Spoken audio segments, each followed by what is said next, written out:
Welcome to G Fun Facts Online. The Philippine archipelago is a tropical paradise, but beneath its stunning beauty lies a geological war zone. The islands are caught in a slow-motion collision between giant tectonic plates, a region called the Philippine Mobile Belt. This immense zone of crushed and colliding crust is the engine behind the country's frequent and devastating earthquakes. And nowhere is this geological drama more apparent than on the southern island of Mindanao, a place constantly reminded of the power of the dynamic Earth. Today, we're exploring the unstable ground beneath Mindanao to understand why this region is a global hotspot for seismic hazards. We'll look at the colossal plates grinding against each other, the web of faults that slice through the island, and the science behind the quakes that have shaped its landscape and its people. To understand the earthquakes in Mindanao, you first need to zoom out. The Philippines isn't sitting on a single, stable tectonic plate. Instead, it's a collage of different crustal blocks squeezed between two massive, converging systems. Think of it like a piece of clay being compressed in a vise. The clay doesn't just get thinner. It buckles, cracks, and shears. This is the Philippine Mobile Belt. To the east, the massive Philippine Sea Plate is plunging westward beneath the islands along the deep Philippine Trench. To the west, the Sunda Plate is moving eastward, sliding under the Mobile Belt along another set of trenches, including the Cotabato Trench near Mindanao.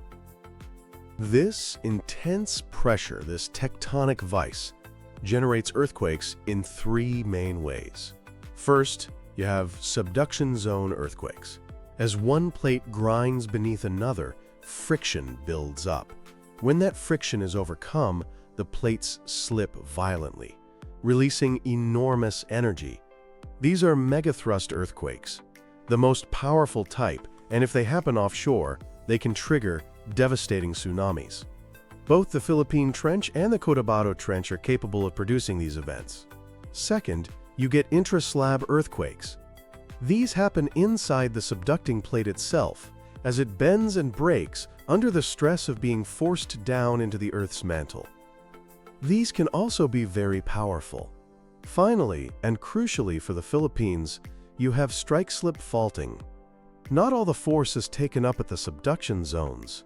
A huge portion of the stress is transferred into the mobile belt itself, causing it to fracture.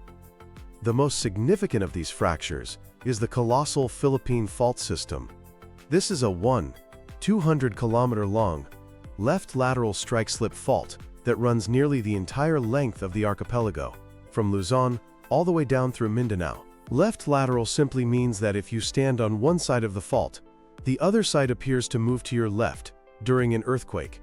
This unique setup, a mobile belt squeezed between two opposing subduction zones and sliced through by a major fault system, makes the Philippines one of the most geologically hazardous places on Earth. And Mindanao, at the southern end of this volatile belt, is where these powerful forces converge. The island of Mindanao is dissected by an intricate network of active faults. These aren't just isolated cracks. They are interconnected systems that absorb and release the immense stress from the surrounding plates. The mighty Philippine Fault Zone enters Mindanao at its northeastern tip, extending south through Surigao, Agusan, and Davao. This isn't a single clean line, but a complex system of at least 10 distinct segments. These segments can rupture on their own or in a sequence, generating major earthquakes, like the magnitude 7.4 Surigao earthquake in 1879. Then, in central and western Mindanao, you have the Cotabato Fault System. This is a network of northwest-southeast trending strike-slip faults. This system is notorious for generating shallow, damaging earthquake swarms, a series of moderate to strong quakes in a localized area over a short period. Lurking just off the southwestern coast is the Cotabato Trench. This subduction zone is a formidable seismic source, capable of generating massive megathrust earthquakes and, most terrifyingly, large-scale tsunamis. It was this trench that caused one of the deadliest natural disasters in the nation's history. The abstract concepts of plate tectonics become tragically clear when we look at the specific earthquakes that have struck Mindanao. Just after midnight on August 17, 1976, the Cotabato Trench ruptured. A massive magnitude 8.0 earthquake jolted the island. While the shaking caused significant damage, especially in Cotabato City, it was what happened next that was truly horrifying. Within 2 to 5 minutes of the main shock, a colossal tsunami, born from the violent displacement of the seafloor, slammed into 700 kilometers of coastline. In the dead of night, with almost no warning, communities were engulfed. People awakened by the quake were unaware of the far greater danger approaching from the sea. The waves swept away entire villages, reaching heights of up to 9 meters, or 30 feet in some areas. The devastation was almost unimaginable. An estimated 5,000 to 8,000 people were killed, with 90% of the deaths attributed directly to the tsunami.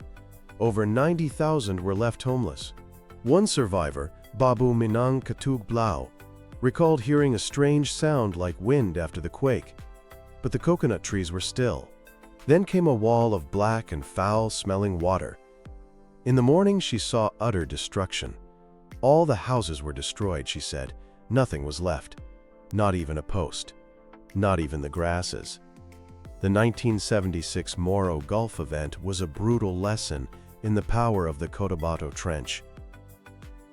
Fast forward to late 2019. This time, the threat came from inland.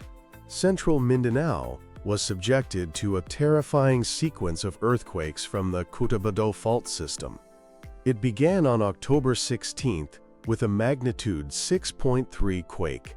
This was followed by a more powerful magnitude 6.6 event on October 29th, and just 2 days later, a magnitude 6.5 quake on October 31st. Then, on December 15th, a magnitude 6.9 earthquake struck the neighboring province of Davao del Sur, likely triggered by the stress changes from the October swarm. This relentless barrage of shallow earthquakes caused widespread damage. Buildings weakened by the first quake were finished off by the next. Over 40 people were killed, and hundreds of thousands were displaced. The quakes triggered numerous landslides, burying homes and cutting off communities. The constant shaking inflicted a deep psychological trauma on the population, who lived in fear of the next aftershock. This swarm was a powerful demonstration of how a system of interconnected faults can terrorize a region for months. More recently, the seismic activity has shifted back to the coast, this time to the east, reminding everyone of the threat from the Philippine Trench. On November 17, 2023, a powerful magnitude 6.7 earthquake struck offshore of Sarangani province. The shaking was felt with very destructive intensity. At least 11 people died, and walls and buildings collapsed. A few weeks later, on December 2, 2023, the Philippine Trench unleashed an even more powerful tremor, a magnitude 7.6 earthquake offshore of Surigao del Sur. This shallow quake triggered a tsunami warning. Thankfully, the resulting tsunami was small, but the ground shaking was intense. At least 3 people were killed, and the quake caused over 1 billion pesos in damages. These events show that the threat is constant and comes from all sides. Living in a seismic hotspot like Mindanao means that earthquakes are not a matter of if, but when. The focus, therefore, must be on mitigation and resilience. The Philippines has a national building code designed to ensure structures can withstand strong shaking. Engineers state that if the codes are strictly followed, buildings should collapse, even in a magnitude 7 quake. However, the collapses seen in the 2019 earthquakes raised serious questions about enforcement. Issues like substandard materials and poor construction practices remain significant hurdles. There are now renewed calls to overhaul the building code and impose higher penalties for violations. For the threat of tsunamis, early warning is critical. The Philippine Institute of Volcanology and Seismology, or PHIVOLCS, operates a network of seismic and sea level monitoring stations to issue timely warnings. More importantly, they educate the public on the natural signs of a local tsunami, a strong shake, a sudden drop or rise in sea level, and a loud roar from the ocean. In coastal communities, these natural signs might be the only warning. Across Mindanao, local governments conduct regular earthquake and tsunami drills. These shakeout exercises, where people practice the duck, cover, and hold technique and test evacuation plans, are crucial for building a culture of disaster resilience from the ground up. At the same time, science is on the front lines. Scientists are actively studying Mindanao's complex fault systems. By digging trenches across faults, a practice called paleoseismology, they can study the history of past earthquakes and estimate when future ones might occur.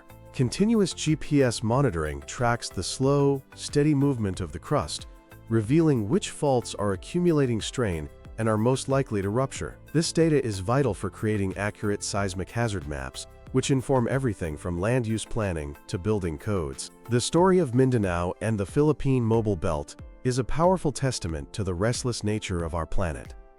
The earthquakes that shake the island are the inevitable consequence of its geology. The catastrophic 1976 tsunami and the relentless 2019 earthquake swarm are grim reminders of the dual threats from offshore subduction zones and inland fault systems. Yet, in the face of this constant hazard, the people of Mindanao demonstrate remarkable resilience. Through the efforts of scientists, engineers, and community leaders, a path forward is being forged. By advancing science, demanding safer construction, and practicing for emergencies, communities are learning to live with their unstable ground. The challenge is immense, but the commitment to building a safer future is a story of human endurance against the Earth's raw and untamable power.